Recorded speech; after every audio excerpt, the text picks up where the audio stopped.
বলছি তাহলে মুসলমানরা সারা জীবন কি মার খেতেই যাবে, মার খেয়ে যাবে, বাঁচার কোনো রাস্তা নেই? বাঁচার রাস্তা আছে একটা। কটা? একটা। বাঁচার রাস্তাটা আপনাকে বলে দিই। এক, পাখি। পাখি দেখেছেন ডানা মেলে? আচ্ছা, বলছি তাহলে মুসলমানরা সারা জীবন কি মার খেতেই যাবে, মার খেয়ে যাবে, বাঁচার কোনো রাস্তা নেই? বাঁচার রাস্তা আছে একটা। কটা? একটা। বাঁচার রাস্তাটা আপনাকে বলে দিই। এক, পাখি। পাখি দেখেছেন ডানা মেলে? আচ্ছা, একটা পাখি একটা পাহাড় এইখানে আর একটা পাহাড় এইখানে, এই দুটো পাহাড়ের মাঝখান দিয়ে একটা লতা পাতা লতিয়ে গেছে, মোটামুটি 50 ফুট বলতে পারেন। কোনো কারণে লতিয়ে লতিয়ে মাথা থেকে ও মাথা হয়ে গেছে একটা লতা গাছ, নিচেতে 1000 ফুট গভীর। আচ্ছা, আপনাকে যদি ওই লতা পাতাটায় বলা হয় যে আপনি ঝুলে থাকুন, পারবেন? পারবেন? পারবেন না। আপনি জানেন লতা পাতাতে কোনোদিন ঝুলে থাকা যায় না। পৃথিবীতে একটা প্রাণী আছে ওই লতা পাতাটায় বসতেও পারবে, বসে বসে গান গাইতে পারবে নিজের সুরে। বলুন তো কি? পাখি। কারণ পাখি এমন একটা প্রাণী অপরের উপরে নির্ভরশীল হয় না। ও ভাবে লতা পাতা থাকলেই কি, লতা পাতা ভেঙে গেলেই কি, লতা পাতা ছিঁড়ে গেলেই কি, আমি আমার ডানার উপরে ভর করি, আমি আমার দুটো ডানার উপরে ভর করি। আপনার কাছে বিনীত অনুরোধ, সারা পৃথিবীতে যত রকমের অন্যায়, অত্যাচার, জুলুম, নির্যাতন আপনাদের উপরে হবে বা হচ্ছে বর্তমান বিশ্বে, আপনারা দুটো জিনিসের উপরে ডানা ভর করে থাকুন। এক, নবী মুহাম্মদ সাল্লাল্লাহু আলাইহি ওয়াসাল্লাম বলেছেন, তারাক্তু ফীকুম আমরাইন, আমি নবী পৃথিবী থেকে চলে যাচ্ছি, তোমাদের মাঝে দুটো জিনিসকে রেখে গেলাম, তোমরা যতদিন পর্যন্ত এই দুটো জিনিসকে আঁকড়ে ধরে থাকবে, পৃথিবীর কোনো শত্রু, পৃথিবীর কোনো হিংসুক, পৃথিবীর তোমার বিপক্ষে কোনো মানুষ দাঁড়িয়ে মাথা তুলে কথা বলতে পারবে না। এক, আল কোরআন। দুই, হাদিস, অর্থাৎ মুহাম্মদ সাল্লাল্লাহু আলাইহি ওয়াসাল্লামের বাণী। আমি আপনার কাছে বিনীত অনুরোধ করে বলছি, সফলতা যদি পেতে চান, বাঁচতে যদি চান, আল্লাহর দরবারে জান্নাত পর্যন্ত যদি আপনি পৌঁছাতে চান, দুটি মাত্র অপশন। এক, কিতাবুল্লাহ, আল্লাহর কিতাব, আর দুই, মুহাম্মদ সাল্লাল্লাহু আলাইহি ওয়াসাল্লামের সুন্নাত। মুহাম্মদ সাল্লাল্লাহু আলাইহি ওয়াসাল্লামের সুন্নাত ছাড়া আর কোনো অপশন নাই। রাত্রি 12টা বাজে, আমি বুঝতে পারছি কমিটির অবস্থা, যে এটা মসজিদের আদায়ের ব্যাপার। হ্যাঁ, বুঝতে পেরেছি, বলতে হবে না, না বুঝতে পেরে গেছি। যাই হোক, পবিত্র আল কোরআনের একটা একটা আয়াত বললে যদি বাস্তবের সঙ্গে মিলিয়ে দেওয়া যায়, অনেক কিছু বলা যায়। আল্লাহ যতক্ষণ বলেছেন আলহামদুলিল্লাহ। তারপরেও আপনাদেরকে আমি দু চারটা কথা একদম শেষ পজিশনে বলছি, যে কথাটা আমি এবছরের সব জায়গাতেই বলেছি। কি বললাম বুঝলেন? আর বাকি যত জলসা আছে সব জলসাতেই বলবো। আপনাদেরকে একটা কথা জানতে চাইছি আমি, যে আমাদের নবী মুহাম্মদ সাল্লাল্লাহু আলাইহি ওয়াসাল্লাম পৃথিবী থেকে যেদিন চলে যান, অর্থাৎ মারা যান, দিনটির নাম কি ছিল? শুক্রবার। তুই বুঝিস কি বার? সোমবার। সোমবারের আগে ছিল বৃহস্পতিবার। এই বৃহস্পতিবারে মুহাম্মদ সাল্লাল্লাহু আলাইহি ওয়াসাল্লাম জীবনের শেষ নামাজের ইমামতি করেছেন। যদি বলছেন এটা আপনি তথ্য কোথা থেকে দিচ্ছেন, সিরাতুর রাসূল, বাংলাদেশের প্রখ্যাত ইসলামিক চিন্তাবিদ ডক্টর আসাদুল্লাহ আল গলিব, তিনি এই তথ্য পেশ করেছেন। আমি হুবাহু পড়ে এসে নকল করে আপনাকে বলছি। মাগরিবের সালাতের প্রথম 2 রাকাতে তেলাওয়াত করেছিলেন সূরা মুরসালাত, যার শেষ আয়াত ছিল ফাবি আইয়ি হাদিসিম বাদাহু ইউমিনুন। আল্লাহ বলেছেন, এর পরেও কি তোমরা অন্য কোন কিতাবের উপরে ঈমান আনবে? নবীজিও যেন উম্মতের উদ্দেশ্যে কথা বলতে চেয়েছেন, যে তোমরা কি সত্যি আমি চলে যাওয়ার পরে অন্য কোন কিতাবের উপরে বিশ্বাস করবে? এশার মাগরিবের নামাজ শেষ, সালাত শেষ, এশার আজান হলো, হযরত বেলাল আজান দিচ্ছেন নববীতে, হাইয়া আলাস সালাহ, আল্লাহ রসুল আয়েশাকে বলছেন, আয়েশা একটু অজুর পানি দাও। আয়েশা অজুর পানি দিলেন, আল্লাহ রসুল অজু কমপ্লিট করলেন। কমপ্লিট করার পরে বেহুশ হয়ে গেলেন, অজু চলে গেল। আবার আল্লাহ রসুল আয়েশাকে বলছেন, আয়েশা একটু অজুর পানি দাও। অজুর পানি নিয়ে আবার অজু করলেন, আবার বেহুশ হলেন। তৃতীয়বার আল্লাহ রসুল আবার পানি নিলেন অজু করার জন্য। অজু করতে করতে শরীর অসুস্থ বোধ করলেন। আবু বক্করকে ইশারা করলে বললেন, আবু বক্কর ইমামতি করতে চলে যাও। হযরত আবু বক্কর ইমামতি করতে যাচ্ছেন, কিন্তু মন চাইছে না, কারণ আল্লাহর নবী তখন পৃথিবীতে আছেন। হযরত আবু বক্কর ইমামতি করলেন, নামাজ সম্পূর্ণ হলো।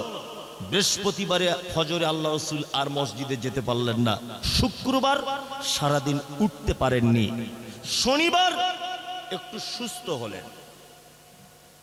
সুস্থ হওয়ার পরে আয়েশাকে বলছেন, আয়েশা এটা কোন সময়? আয়েশা বলছেন, আল্লাহ রাসূল এটা জোহরের সময়, আমার আব্বা ইমামতি করছে, নববীতে সালাত আদায় করছে সাহাবীরা। আল্লাহ নবী সাল্লাল্লাহু আলাইহি ওয়াসাল্লাম বলছেন, আয়েশা আরে তাড়াতাড়ি করে দুইজন সাহাবীকে ডাকো। দুইজন সাহাবীকে ডাকা হলো। দুইজন সাহাবীর কাঁধে ভর দিয়ে আল্লাহ রাসূল সাল্লাল্লাহু আলাইহি ওয়াসাল্লাম নববীতে ঢুকলেন। আবু বক্কর ইমামতিতে দাঁড়ানো অবস্থায় বুঝতে পেরেছেন যে আল্লাহর নবী সাল্লাল্লাহু আলাইহি ওয়াসাল্লাম এবার ঢুকছেন। আবু বক্কর পিছনে চলে আসার জন্য মনস্থির করলেন, কিন্তু আল্লাহ রাসূল অর্ডার দিলেন, না আবু বক্কর তুমি যেখানে আছো ওখানেই দাঁড়াও। আল্লাহ রাসূলকে আস্তে আস্তে করে নিয়ে আবু বক্করের বাম দিকে বসানো হলো। আবু বক্কর রাদিয়াল্লাহু তাআলা আনহু বাম দিকে বসিয়ে দেওয়া হলো। আল্লাহ রসুল তখন হলেন কি ইমাম। এতক্ষণ ইমাম ছিলেন কে? আবু বক্কর। আর মুকাব্বির হয়ে গেলেন সাথে সাথে কে? আবু বক্কর সিদ্দিক রাদিয়াল্লাহু তাআলা আনহু। ইসলামের প্রথম মুকাব্বির কে? আবু বক্কর। আল্লাহ রসুল বেঁচে থাকা অবস্থায় 17 রাকাতের ইমামতি, 17 ওয়াক্তের ইমামতি করেছেন হযরত আবু বক্কর রাদিয়াল্লাহু তাআলা আনহু। 17 ওয়াক্তের। আল্লাহ রসুল জোহরের নামাজ পড়ে বাড়ি এলেন। বাড়িতে এসে একদম প্রথমেই যে কথা, প্রথমে কথা কি? আয়েশা আমাদের বাড়িতে কি কোনো সম্পদ আছে? আম্মা জান আয়েশা বলছেন, আল্লাহ রসুল বাড়িতে 5টা থেকে 9টা স্বর্ণের কয়েন আছে। 5টা থেকে 9টা দিনার। দিনার মানে স্বর্ণের পয়সা, দিরহাম মানে চাঁদির পয়সা। তা আল্লাহ রসুল আয়েশার দিকে একটু মেজাজটা ভারী করে বললেন, আয়েশা তুমি এখন এগুলো দান করে দিলে না, বাড়িতে রেখে দিয়েছো? তখন আম্মাজান আয়েশা বলছেন, আল্লাহ রসুল আপনি অসুস্থ ছিলেন তো, এই কারণে আমি দান করতে পারিনি। আসলে ঠিকঠাক সময় হয়ে ওঠেনি, আপনাকে নিয়ে ব্যস্ত ছিলাম। তখন বিশ্ব নবী বলছেন, আয়েশা কোন নবী এবং ইমামদারের জন্য এটা শোভনীয় নয় যে এত নিকৃষ্ট জিনিস বাড়িতে রেখে আল্লাহর সাথে সাক্ষাৎ করবে। তার মানে আল্লাহ রসুল এটা বোঝাতে চেয়েছেন, আয়েশা তুমি যদি এটা দান করে দিতে, তাহলে আমি মারা যাবার পরেই আল্লাহর দরবারে তার প্রতিদান পেয়ে যেতাম। আমি রেখে যাচ্ছি মানে আয়েশা এর কোনো 10 পয়সা মূল্য নেই, এটা একটা নিকৃষ্ট জিনিস। টাকা পয়সা আল্লাহ আপনাকে অনেক দিয়েছে, অনেক অনেক টাকা পয়সা কামিয়েছেন, বেটার ভবিষ্যৎ করছেন, বেটির ভবিষ্যৎ করছেন, অনেক কিছু করছেন আপনি। আপনার কাছে বিনীত অনুরোধ, এখন যদি আপনি মসজিদ মাদ্রাসায় কিছু দিয়ে যান, এটা হচ্ছে আপনার অরিজিনাল সম্পদ। কি বললাম বুঝলেন? যেটা রেখে যাবেন ওটা বেটা বেটিরা নিয়ে মারামারি করবে, আপনার কবরে কোনোদিন তারা দিতেও যাবে না, আর আপনি কি অবস্থায় আছেন ওটা কোনোদিন দেখতেও যাবে না। দেখতে যাবে? দেখতে যাবেই না। আপনার কাছে বিনীত অনুরোধ যে আপনি এটা মসজিদের জলসা উন্নতি করবে, আল্লাহর রাস্তায় আপনারা কিছু মসজিদকে সহযোগিতা করুন। সকলেই দেন, দেন। একটু আল্লাহর রাস্তায় একজন আসুন, 2-5 হাজার টাকা নিয়ে আসুন, দেন একটু।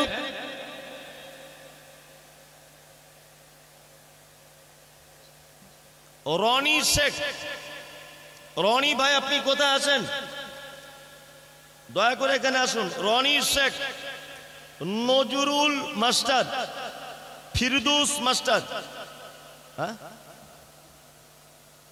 ও আচ্ছা আচ্ছা আচ্ছা, এটা কি দুরুল পুলিশ? ওরে বাবা, এর ব্যাপারে কথা বলা যাবে না। ও আনিসুর রহমান S2 শেখ, নাম দেখছেন S2 শেখ। এটা কি বদিউর মাস্টার, শফিকুল মাস্টার, কুদ্দুস, আব্দুল কুদ্দুস আলী। আরে তাহলে আর হিন্দু রাষ্ট্র ঘোষণা করবে, এই স্বপ্ন আর পূরণ হবে? হবে হবে না। এই কারণে বড় চক্রান্ত করে লোকটাকে দেশ থেকে তাড়িয়ে দেওয়া হলো। আর একটা কথা বলে রাখছি, শুনে রেখে দেন, আমাদেরকে বর্তমানে মারার সব থেকে বেশি সুযোগ পেয়েছে একটা জায়গাতে, সব থেকে বেশি সুযোগ পেয়েছে একটা জায়গাতে। কটা জায়গায়? একটা জায়গাতে।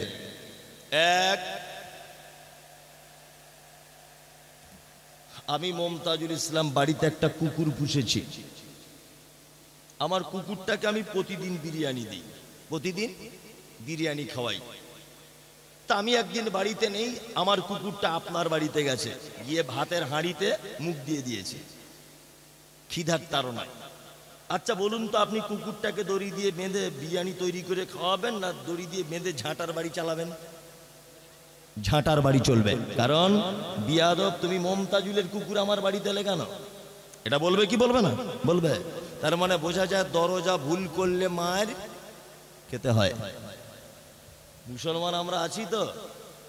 ওই যে জুলুস বার করেছিল কিছুদিন আগে, ইয়া নবী সালাম আলাইকা, এই হাতে ডান হাতে এরকম করছে, আর বাম হাতে সিগারেট টানছে। হারাম করে বেটা, হারাম খোর। এক হাতে তুমি ইয়া নবী সালাম আলাইকা, আর এক হাতে তুমি বিড়ি টানছো, সিগারেট টানছো। তোমার নবী ভালোবাসা আছে? আছে? মিথ্যা দাবি তোমার, মিথ্যা দাবি।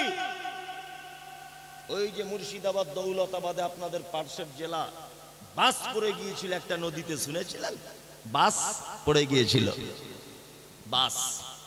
তা আমি ওই রাস্তা দিয়ে তখন প্রোগ্রামে যেতাম অনেক, এই তো এক সপ্তাহ ওই রাস্তা দিয়ে এসেছি।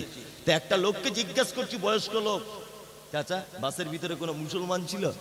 বলছে মুসলমান তো বুঝতে পারা যায়নি, আমাদের ক্লাবের ছেলেরা যাদের উদ্ধার করেছিল তাদের সব ক্লাবের ভিতরে ঢুকিয়ে চেন খুলে খুলে দেখেছে কে মুসলমান। আপনি হাসছেন, দাঁত বার করে হেসে দিলে হ্যাঁ করে, কিছু বুঝলেন? আফসোসে তো আপনার কলিজা কানা হয়ে যাওয়ার কথা, যে বর্তমানে মুসলমান চিনতে গেলে প্যানের চেন খুলে দেখতে হচ্ছে কে মুসলমান। আফসোস তো এটা, আফসোস।